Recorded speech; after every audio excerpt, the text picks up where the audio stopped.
शिवा, बेटा शिवा, शिवा क्या सोच रहा है बेटा? चल खाना खा ले। माँ, पापा शराब पीना कब छोड़ेंगे? तू टेंशन क्यों लेता है बेटा, मैं हूं ना। लगता है मुझे पढ़ाई छोड़नी पड़ेगी। क्यों, क्या हुआ? हुआ क्या माँ, स्कूल की फीस कभी टाइम पर पहुँचती नहीं। इस बात के लिए मुझे टीचर की भी सुननी पड़ती है। मेरे सारे दोस्त ऐसे देखते हैं जैसे मैं एक भिखारी हूँ। शराब हमारे पापा पीते हैं और लोग हमें बुरी नज़र से देखते हैं। हमारी कहीं कोई इज्जत नहीं है माँ। ऐसे क्यों कहता है पगले? पापा को समझाएंगे, तू चिंता मत कर। माँ, आज मैम ने बोला है 2 दिन के अंदर अगर मेरी फीस जमा नहीं हुई ना तो मैम ना क्लास में बैठने देंगी और ना एग्ज़ाम में। आप मेरी फीस जमा करवा दो ना। हाँ हाँ मेरी बच्ची, सब हो जाएगा। कल करती हूँ कहीं से पैसे का इंतजाम। माँ, आपको तो बुखार है। अरे कुछ नहीं, वो खाना बनाया था ना तो आग की तपन से शरीर गर्म हो गया है। आओ खाना खा लो।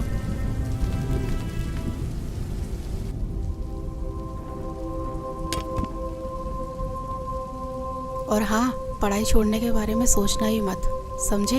वरना जिंदगी नर्क से बदतर हो जाएगी। करती हूँ तेरे पापा से बात। देख रहा है ना मुझे? अगर उस जमाने पे पढ़ाई पे ध्यान दिया होता तो आज तेरे पापा के साथ रहने के बजाय अलग कमा के खा रहे होते।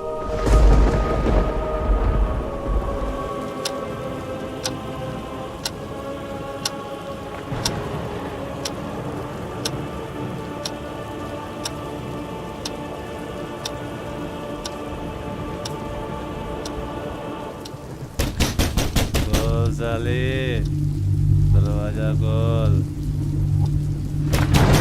साले, दरवाजा खोल। अबे कहाँ मर गई साली? खोल साले।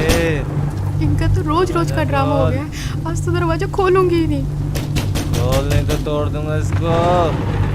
खोल साले, दरवाजा खोल। अबे तोड़ दूंगा इसको साली, दरवाजा खोल। कहाँ मर गई साली?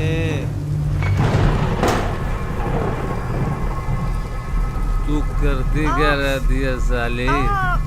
इतनी देर लगती है दरवाजा खोलने में? बोल हरामजादी, क्या कर रही थी? देखो मेरी बात सुनो, आप रोज रोज पी कर आते हो, बच्चे भी डर जाते हैं। तू मुझे समझाएगी? अब मुझे तुझसे सीखना पड़ेगा कि घर कब आते हैं और कैसे पीते हैं। तू मुझे समझाएगी साली? तू मुझे सिखाएगी साली? तू मुझे समझाएगी साली? तू मुझे समझाएगी? मुझे समझाएगी?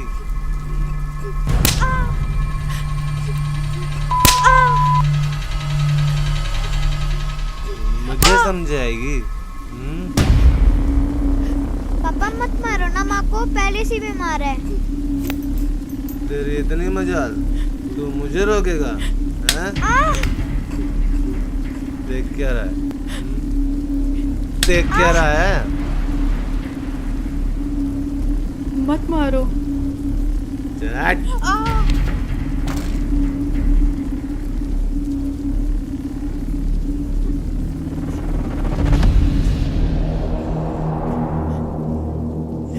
तू मुझे मारेगा साले? मैं भी देखता हूँ तेरी माँ ने तुझे कितना दूध पिलाया।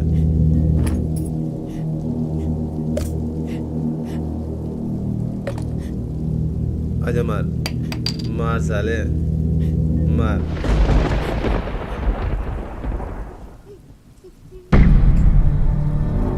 तुम सबको देख लूंगा मैं।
जी टिफिन।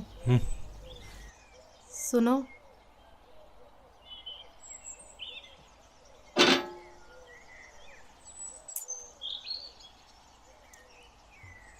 माँ, माँ, जल्दी चलो, मैं स्कूल के लिए लेट हो रही हूँ। हाँ हाँ मेरी बच्ची, बस 2 मिनट, मैं अभी तैयार होके आती हूँ।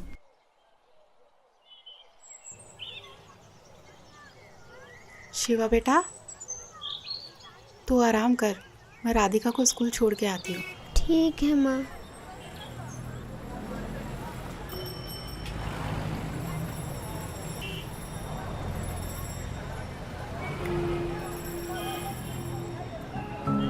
माँ, पापा कब सुधरेंगे? उन्होंने रात में भैया को बहुत मारा है ना।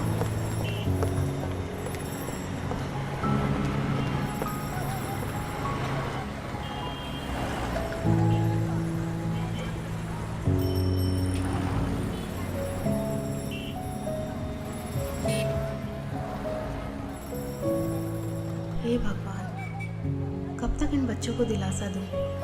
मेरे होते हुए मेरे बच्चे नर्क जैसे जिंदगी जी रहे हैं। इससे अच्छा तो हम मर जाते, वो बेहतर होता। कम से कम रोज रोज की मार पिटाई और समाज में जलील होना तो बंद होगा।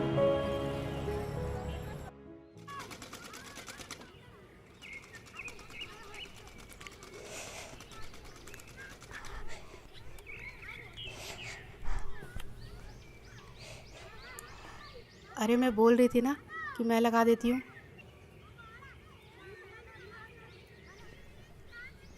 ला, मुझे दे। ठीक है।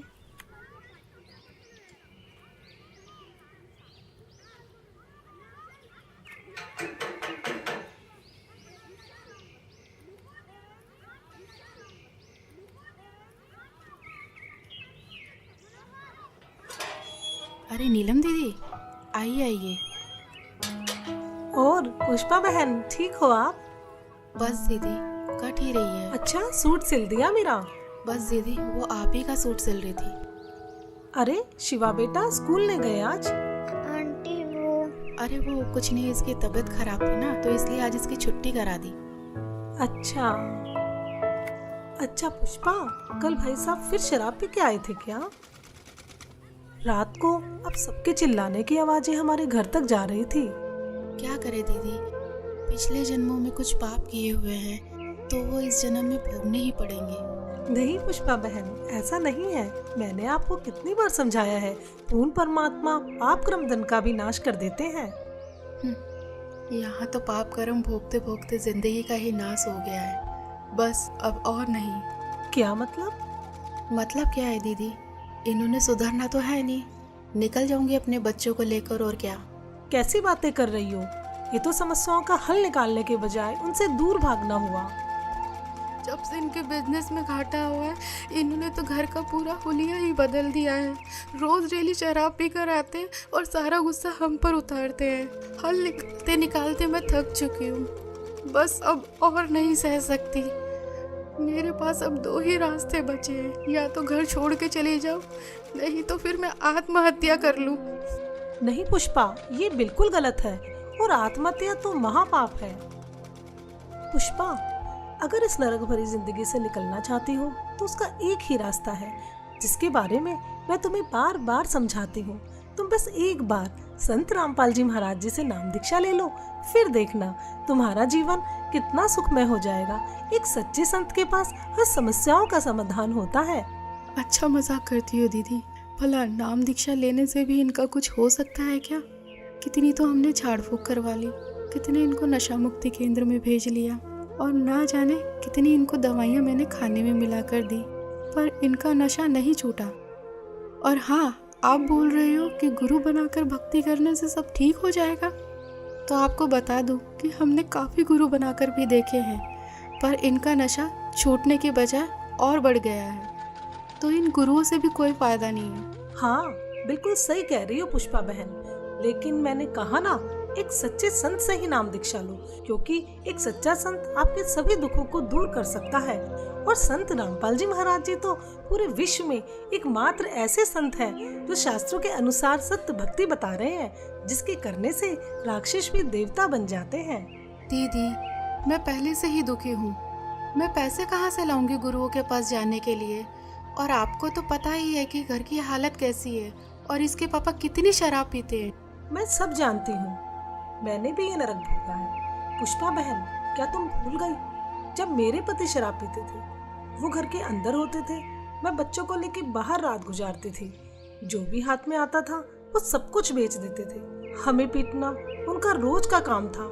लेकिन हाँ, जब मैंने संत रामपाल जी महाराज जी से नाम दीक्षा ली तो आज मुझे देखो, मैं अपने घर में सुख और शांति से रह रही हूँ। अब मुझे किसी तरह की कोई परेशानी नहीं है। मेरे पति ने शराब पीनी छोड़ दी और परमात्मा की दया से उनकी नौकरी लग गई।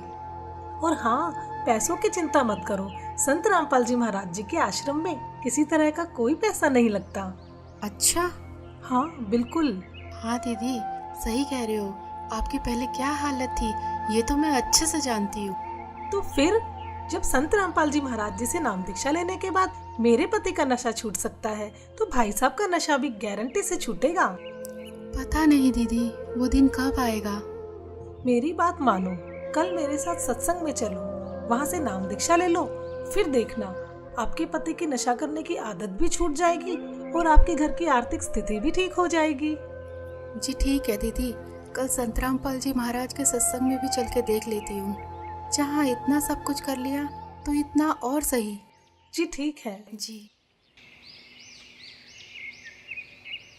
अगले दिन पुष्पा नीलम के साथ सत्संग में तो चली जाती है, लेकिन उसको नहीं मालूम था कि इस बारे में रमेश को भी पता चल जाएगा।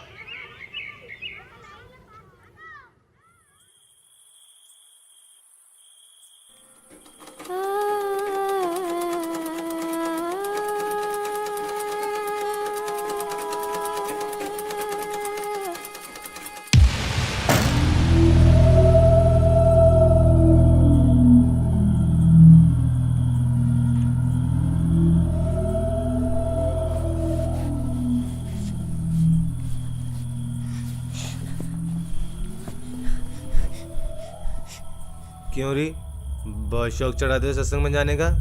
मुझसे पूछे बगैर तेरी हिम्मत कैसे हुई घर से बाहर जाने की? हैं? कोई और जगह नहीं मिली पूरी दुनिया में? सत्संग में जाती है साली, सत्संग के बहाने कहाँ जाती है? आप जैसा शराबी कबाबी कभी नहीं समझ सकता सत्संग की कीमत को। दूर रहो मुझसे। अपना जीवन तो बर्बाद कर रखा है और हम भक्ति करें ये भी नहीं देखा जाता आपसे। मुझे पता है क्या होता है तेरे सत्संग में। बकवास करने जाती है तू वहाँ, बस यही दिन देखने को रह गए थे। नाक कटा के रख दी तूने मेरी। और खबरदार, आज के बाद सत्संग का नाम भी लिया तो यहाँ चल खाना लगा।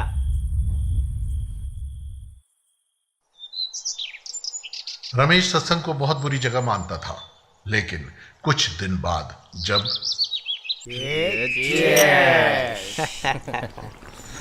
हाँ यार, छोड़ ना, क्या क्या। अबे कौन है साला? अरे दिनेश। अरे पूछ आ जाएगा कि नहीं? अरे दिनेश। हाँ सुमित। अरे क्या हाल है मेरे भाई? आज आए क्यों नहीं यार? अरे कुछ नहीं, वो बस ऐसे ही। अरे यार तेरे बगैर तो पार्टी में मजा ही नहीं आता यार। हाँ ठीक है, ये बता रमेश है वहाँ? कौन? रमेश? हाँ है ना, ये ले बात। हाँ दिनेश भाई, कैसा है मेरे यार? बढ़िया भाई। आ जाया नहीं तू यार? अरे अरे दारू के पैसे हम दे देते भाई। अरे वो सब छोड़, तू ये बता कि तुझे पता है कि भाभी कहाँ जा रही है? क्या मतलब? मैंने अभी मिश्रा की वाइफ के साथ सत्संग में जाते हुए देखा है। इसकी और हाँ, तो आज तो तेरे दोनों बच्चे भी साथ हैं। इसकी तो अरे क्या हुआ छोड़ भाई? यार। क्या हुआ? अरे कुछ नहीं यार, तुम्हारी भाभी आज फिर सत्संग में जा रही है। अरे समझाने उसे, बिगड़ जाएगी वो।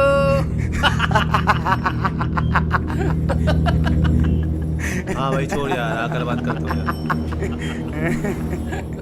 अपने दोस्तों के सामने हुई इस बेइज्जती को रमेश सहन नहीं कर सका और गुस्से में आग बबूला होकर वहां से निकल गया।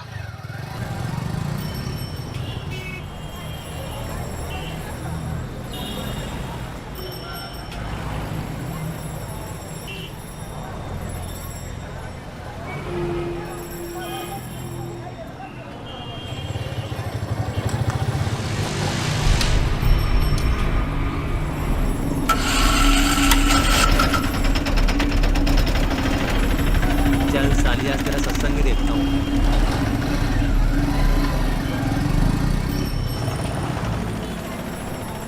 पुष्पा, बहुत अच्छा किया, इन बच्चों को भी ले आए। इन बच्चों को बचपन से ही परमात्मा की सही भक्ति का ज्ञान हो जाएगा।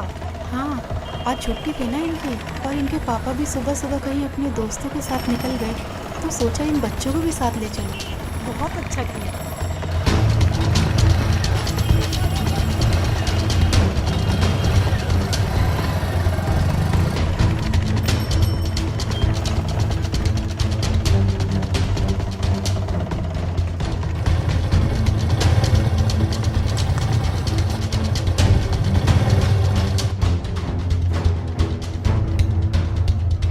क्या बताते हैं भगवान, परमात्मा हमें याद दिलाते हैं।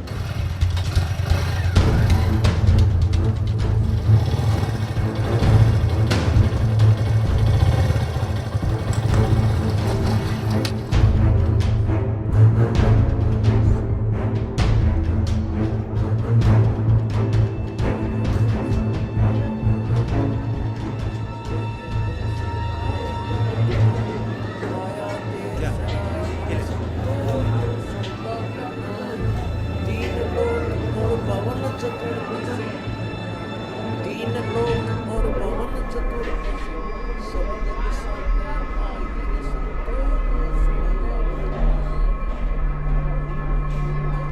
दुगने तिगने किए चौगने, दुगने तिगने किए चौगने, किन मूल गवाई रे संतो यो सौदा फिरनाई, यो सौदा फिरना ही ये संतो, ये सौदा फिरना।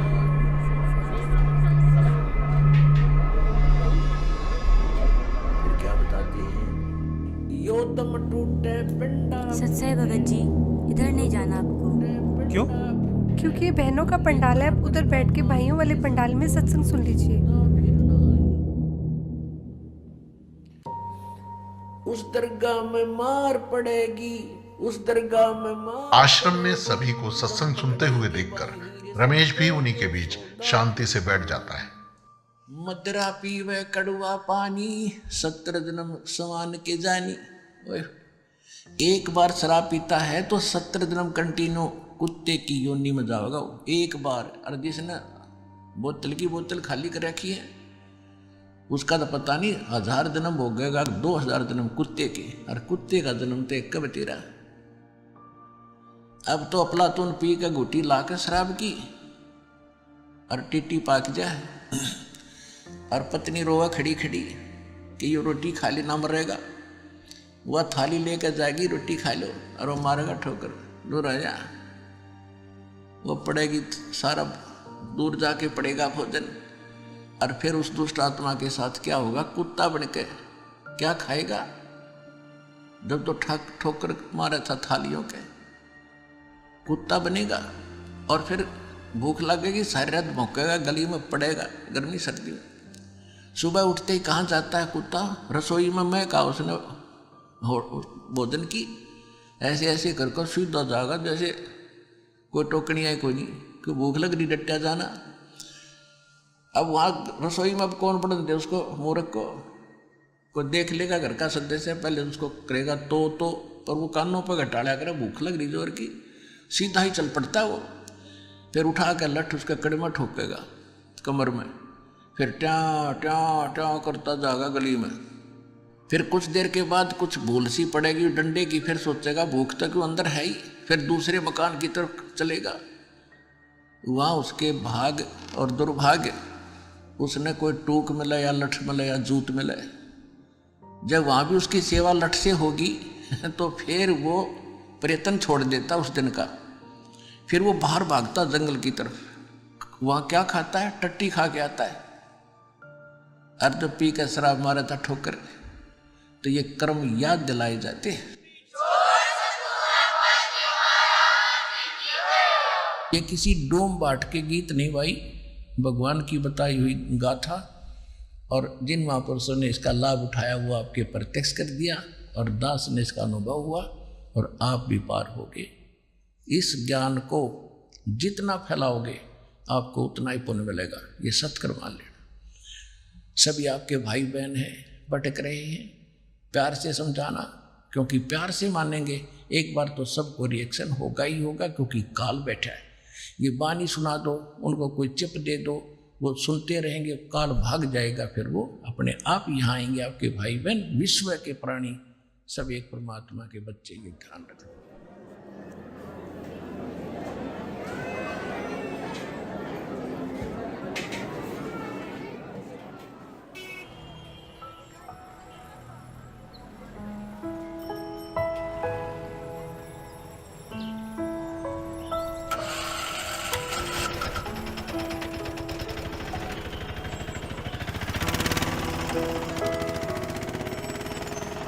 और राधिका बेटा, आपको सत्संग में जाना कैसा लगा? मुझे तो बहुत अच्छा लगा आंटी। और शिवा बेटा, आपको कैसा लगा? आंटी जी, सत्संग में जाना तो मुझे भी अच्छा लगा। अब डर है कि पापा पिटाई ना करे। बस दीदी, अब तो परमात्मा ही दया करेंगे।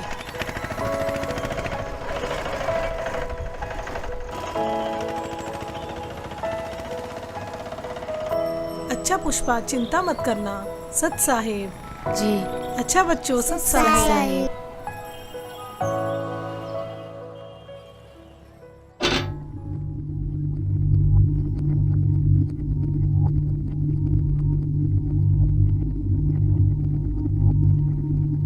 हाँ,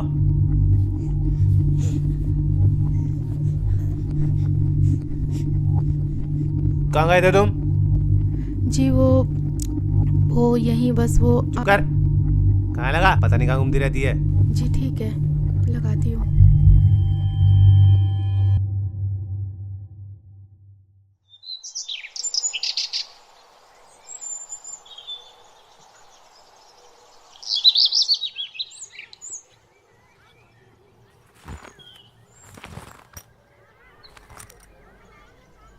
चलता हूँ।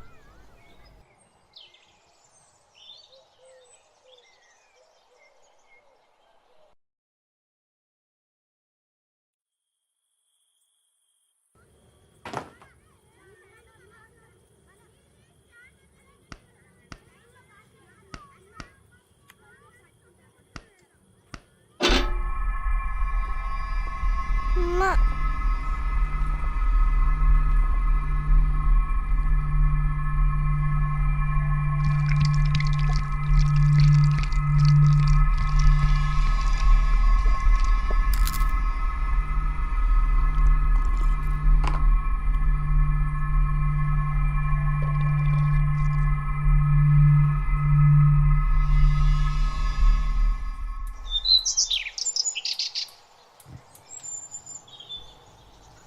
हाँ, टिफिन रेडी हुआ क्या?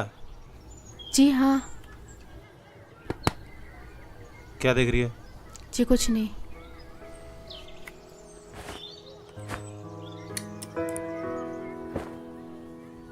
बच्चों की फीस जमा कराई क्या? जी नहीं, वो अभी नहीं। ये ले पैसे, बच्चों की फीस जमा करा दियो।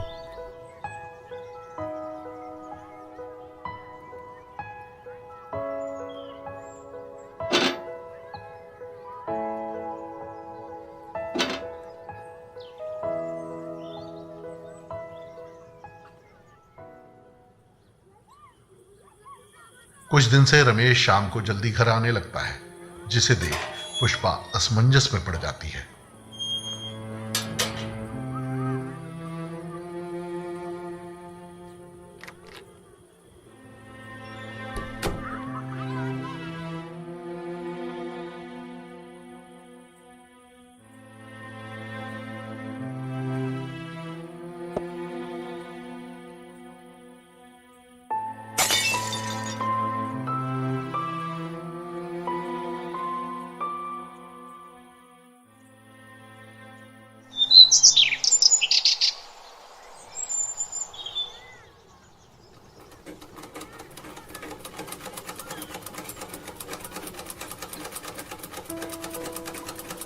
माँ, पापा आजकल दारू घर पर लाकर क्यों पीने लगे? पहले तो बाहर से पीकर आते थे। अरे सही तो है, पहले बाहर से पी के आते थे तो कभी किसी के साथ लड़ाई झगड़ा कराते, कभी किसी के साथ। अब ये तो है कि घर पर ही लाकर पीते हैं और बाहर वालों की भी नहीं सुननी पड़ेगी हमें। हाँ माँ, आजकल उनके स्वभाव में भी बहुत बदलाव आ गया है। लड़ाई झगड़ा और गाली गलौज भी बहुत कम कर दिया है। सही कहा भैया, अब तो मम्मी की पिटाई भी नहीं करते। हाँ, लगता है ये सब गुरुजी का ही चमत्कार है। हे परमात्मा, दया करना।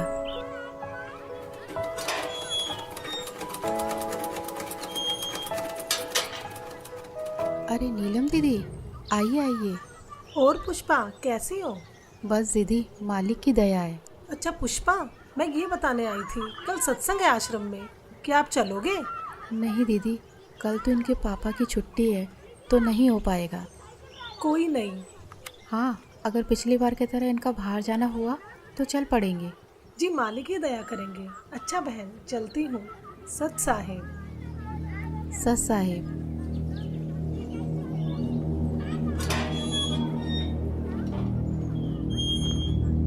क्या करने आई थी ये? कुछ नहीं जी, वो बस ऐसे ही इनके कपड़े थे तो पूछने आई थी। चल चुप कर, बकवास करती रहती है। और हाँ, कल सुबह मुझे जल्दी जाना है, खाना जल्दी बना दियो, कहीं सोचो छुट्टी है मेरी। जी ठीक है। रमेश की इस बात को सुनकर पुष्पा खुश हो जाती है कि ये सुबह जल्दी निकल जाएंगे तो मैं सत्संग में जा पाऊंगी।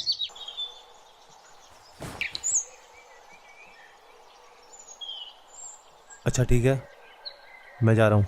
ठीक है जी।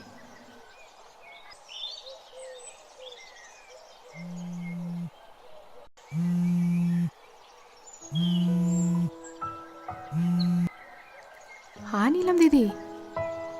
जी दीदी। हाँ दीदी, मैं 5 मिनट में तैयार होके आती हूँ। जी जी जी जी।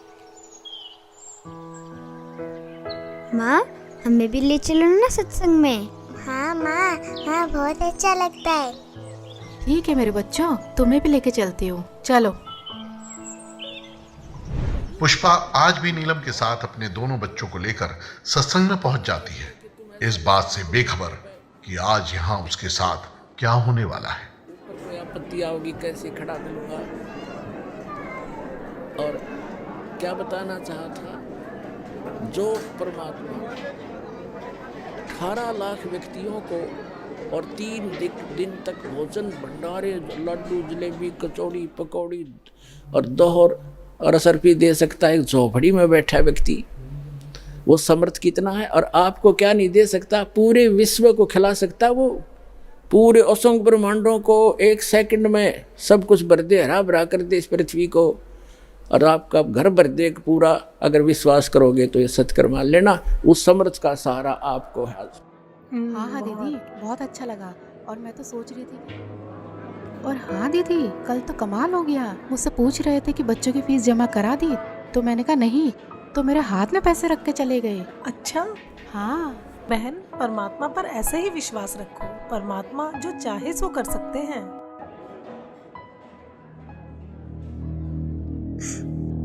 पापा, पापा, माँ, हाँ बेटा। पापा।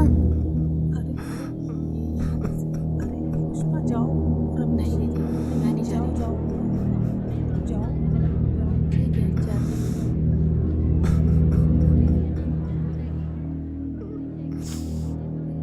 मुझे माफ कर दो परमात्मा, मैं पापी हूँ मालिक। क्या हुआ जी? मुझे माफ कर दो पुष्पा, मुझसे बहुत बड़ी गलती हो गई। मुझे नहीं पता था मैं क्या कर रहा हूँ, लेकिन आज ये सत्संग सुन के मेरी अंतरात्मा जाग उठी है। मुझे गिलानी हो रही है अपने कुकर्मों में।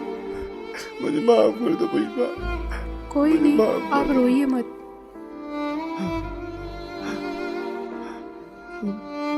शिवा बेटा, मुझे माफ कर दे बेटा।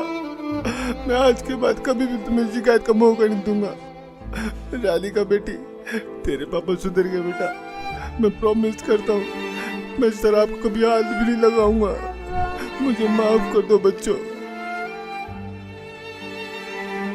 नीलम बहन जी, आपका बहुत बहुत शुक्रिया जो आपने मेरे पूरे परिवार को यहाँ का रास्ता दिखाया। कोई बात नहीं रमेश भैया, लेकिन एक बात बताओ, आपको ये ज्ञान कैसे समझ आया? पिछली बार जब आप पुष्पा और दोनों बच्चों को यहाँ पर लेकर आए थे ना, तब मैं यहाँ आया था। उस दिन मैं आप लोगों के पीछे पीछे यहाँ तक आया था, ये सोच के कि यहाँ कुछ गलत काम होते होंगे तो इन लोगों को रंगे हाथ पकड़ूंगा। लेकिन मैं गलत था, क्योंकि सत्संग में जो बातें बताई गई उसे सुनकर तो मेरा दिमाग ही घूम गया, जिसके बाद मैं किसी को बगैर बताए यहाँ से निकल गया और आश्रम से जीने की राह पुस्तक भी ले गया। बस इस ज्ञान को मैं अच्छे से समझना चाह रहा था कि आखिर सच्चाई क्या है। मैंने घर जाते बुक को पढ़ना शुरू किया और टीवी पर जो संत रामपाल जी महाराज जी का सत्संग आता है उसे सुनने लगा। मैं ये बिल्कुल भी नहीं चाहता था कि पुष्पा और दोनों बच्चों को ये पता चले कि मैं संत रामपाल जी महाराज जी का सत्संग सुनता हूँ। मानो एक रूटीन सा बन गया हो कि शाम को घर आकर दारू पीता था और सामने सत्संग भी चला देता था। जीवन वो कोढ़ से दुख होता हो, कुष्ठ से, इतना कष्ट आपको माँ के गर्भ में उस पीरियड में हो जाता है। तो उस समय ये परमात्मा से बार बार प्रार्थना करता है, हे प्रभु, हे मालिक, एक बार इस नरक से निकाल दो। वहाँ इसको याद भी होता है कि तू ये कष्ट किस लिए भोग रहा है। उसको याद होता है उसमें कि मैंने पहले बहुत से मनुष्य जन्म प्राप्त किए, साधना की नहीं, और जिस कारण से 84 लाख योनियां भी भोगी, कुत्ते गधे सुअर के जीवन उसको खूब याद आते हैं। फिल्म चलती रहती है उसकी। तो फिर ये कहता, भगवान एक बार इस नरक से निकाल दो, सदा आपको याद करूँगा, परम संत की खोज करूँगा जैसा कि आपने बता रखा है, और सत साधना करूँगा भगवान, केवल अपने पेट के लिए कार्य भी करूँगा लेकिन आपकी याद नहीं भूलूंगा। अब परमात्मा कहते हैं बाहर आ जाता है प्राणी और आते ही सबसे पहले भगवान भूलता है, बाकी सारी बकवाद याद कर लेता है। शराब पीनी, मांस खानी, सिनेमा देखना और 36 फंड, बड़ी कोठी कार बनानी। तो कहते भगवान बोल कर सब कुछ याद कर लेता है ये। फिर परमात्मा ही याद दिलाने आते हैं उसको। सत्संग सुनते सुनते मुझे कुछ ज्ञान भी होने लगा और दारू से तो मुझे नफरत सी हो गई थी।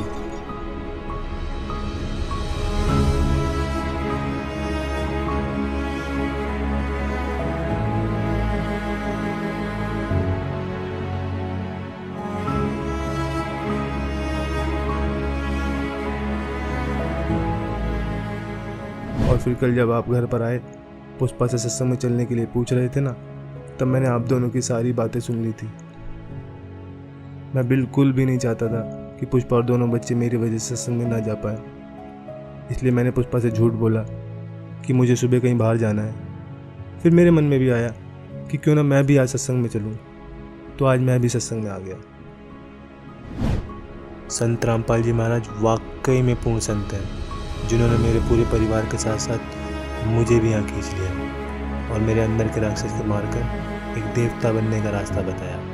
सुबह का भूला यदि शाम को घर आ जाए तो उसे भूला नहीं कहते। और अब आप संत रामपाल जी महाराज जी का ज्ञान समझ गए हो तो इससे बड़ी खुशी की बात और क्या होगी। जी, अब मुझे भी नाम दीक्षा दिला दीजिए, जिससे मेरे पाप कर्म कुछ हल्के हो सके। हाँ हाँ, क्यों नहीं भाई साहब, आइए। जी हाँ बच्चों, चलो। आज रमेश भी संत रामपाल जी महाराज जी से जुड़ जाता है और अगले ही दिन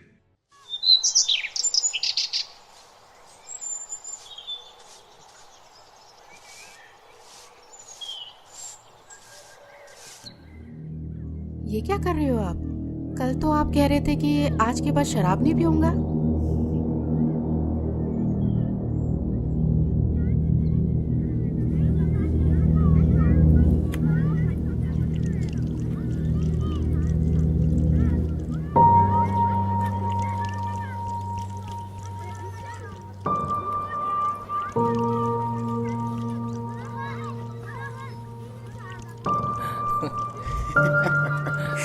कल तो पुलिस वालों ने बहुत मारा यार। अबे देख देख। अबे रमेश, ये क्या कर रहा है यार तू? पागल हो गया क्या? क्यों? अबे इतनी महंगी दारू तू नाली में गिरा रहा है। भाई मैं पागल हुआ नहीं हूँ, पागल था, लेकिन अब मैंने संत रामपाल जी महाराज जी से नाम उपदेश ले लिया है। और मुझे अब ये ज्ञान भी हो गया है कि इसे पीने के बाद कितना पाप लगता है। सोचो एक आकर बिल्ली आज को चली। हाँ यही समझ लो। अबे तो गिराने से क्या फायदा, हमें दे दे। भाई जब मुझे ज्ञान नहीं था ना तब तक मैंने तुम्हें खूब पिलाई, लेकिन अब मुझे ये भी पता चल गया है कि ये चीज़ मैं किसी को पीने के लिए भी दूंगा ना तो भी मैं पाप का भागी बनूंगा। तो ये जहर मैं अब किसी को भी नहीं दे सकता। चल यार, ये तो बाबा बन गया है। अंकल जी यही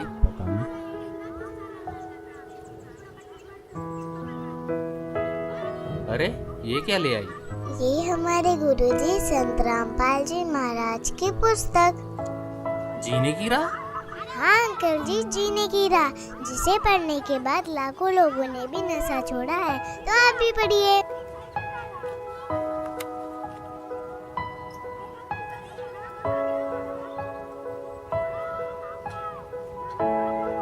हाँ राधिका बेटा, आपने बोला है तो हम जरूर पढ़ेंगे। अच्छा तो बोलो फिर। बंदी छोड़ सतगुरु रामपाल जी महाराज की जय हो।